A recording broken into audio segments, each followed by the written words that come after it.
BJP కొందరిని మాత్రమే పెద్దల సభకు తిరిగి పంపించింది.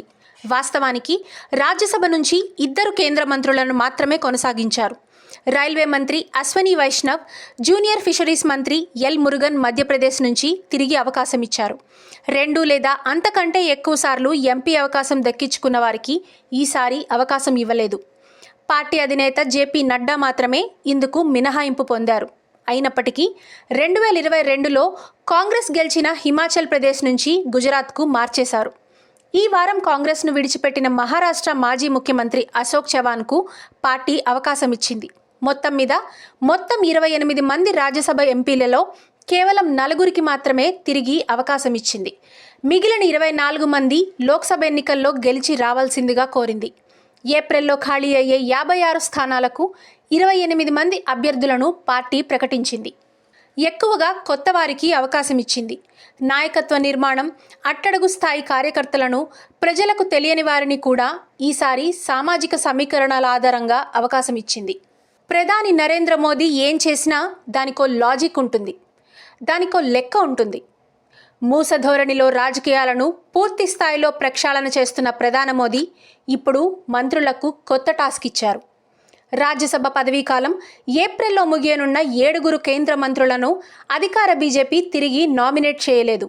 మంత్రులందరినీ లోక్సభ ఎన్నికల్లో పోటీకి దించాలని ప్రధాని నరేంద్ర మోదీ నిర్ణయించారు. ఆరోగ్య మంత్రి మన్సుఖ్ మాండవీయ గుజరాత్, విద్యా మంత్రి ధర్మేంద్ర ప్రధాన్ మధ్యప్రదేశ్, జూనియర్ ఐటీ మంత్రి రాజీవ్ చంద్రశేఖర్ కర్ణాటక, పర్యావరణ మంత్రి భూపేందర్ యాదవ్ రాజస్థాన్, మత్స్య మంత్రి పురుషోత్తం రూపాలా గుజరాత్, మైక్రో చిన్న మధ్య తరహా పరిశ్రమల మంత్రి నారాయణ్ రాణే, జూనియర్ విదేశాంగ మంత్రి వి మురళీధరన్లని రాజ్యసభకు నామినేట్ చేయలేదు. మొత్తం 7 మంత్రులు వివిధ రాష్ట్రాల్లోని లోక్సభ నియోజకవర్గాల నుంచి బరిలోకి దిగవచ్చని తెలుస్తోంది. 2 సార్లు వరుస విజయాలతో దేశంలో ముందెన్నడూ లేని విధంగా దూసుకుపోతున్న బీజేపీ వచ్చే లోక్సభ ఎన్నికల్లో మరో ప్రయోగం చేసేందుకు సిద్ధమవుతోంది.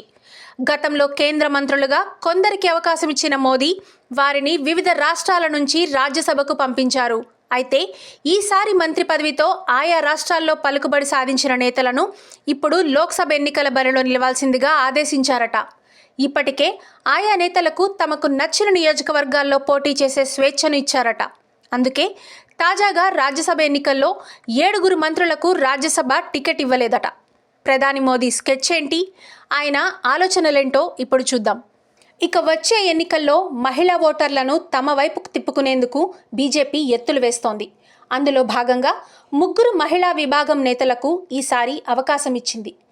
ధర్మశీలా గుప్తా బీహార్, మేధా కులకర్ణి మహారాష్ట్ర, మాయా నరోలియా మధ్యప్రదేశ్ రాష్ట్రాల నుంచి 3 కొత్త సభ్యులను పార్టీ రాజ్యసభకు నామినేట్ చేసింది. మహిళా ఓటర్లపై ప్రభావం చూపించేలా పార్టీ వీరికి అవకాశం కల్పించింది. మొత్తంగా రాజ్యసభ, లోక్సభ ఎన్నికల కోసం బీజేపీ కొత్త ఆలోచనలను తెరపైకి తెస్తోంది. గత ఏడాది నవంబర్లో జరిగిన 5 అసెంబ్లీ ఎన్నికల్లో పలువురు లోక్సభ సభ్యులను బరిలో దించింది. అసెంబ్లీ ఎన్నికలకు లోక్సభ ఎంపీలను నిలబెట్టి విజయం సాధించింది. ఆ ప్లాన్ బాగా పనిచేసింది. మధ్యప్రదేశ్, రాజస్థాన్, ఛత్తీస్గఢ్లలో బీజేపీ అధికారాన్ని కైవసం చేసుకుంది. కాంగ్రెస్ అధికారంలో ఉన్న 2 రాష్ట్రాలను గెలుచుకుంది. హిందీ హాట్ బెల్ట్లో బీజేపీ ఆధిపత్యాన్ని చెలాయిస్తోంది. లోక్సభ ఎన్నికల ప్రిపరేషన్లో బీజేపీ పూర్తిగా నిమగ్నమైంది. అభ్యర్థుల నియామకంతో సహా వ్యూహాలను రూపొందించేందుకు గత నెలలోనే జాతీయ ప్రధాన కార్యదర్శులు ప్రతి మంగళవారం సమావేశం నిర్వహిస్తున్నారని పార్టీ వర్గాలు తెలిపాయి. వరుసగా 3వ తిరిగి విజయం సాధించేందుకు ఫస్ట్ టైం ఓటర్లు, కేంద్ర పథకాల లబ్ధిదారులు, వెనుకబడిన తరగతుల ఓటర్లతో పాటు యువకులు, మహిళలను లక్ష్యంగా చేసుకుంటామని పార్టీ పేర్కొంది. ఈ సమావేశంలో హోంమంత్రి అమిత్ షా, పార్టీ అధినేత జేపీ నడ్డా పాల్గొని నేతలకు దిశానిర్దేశం చేశారు.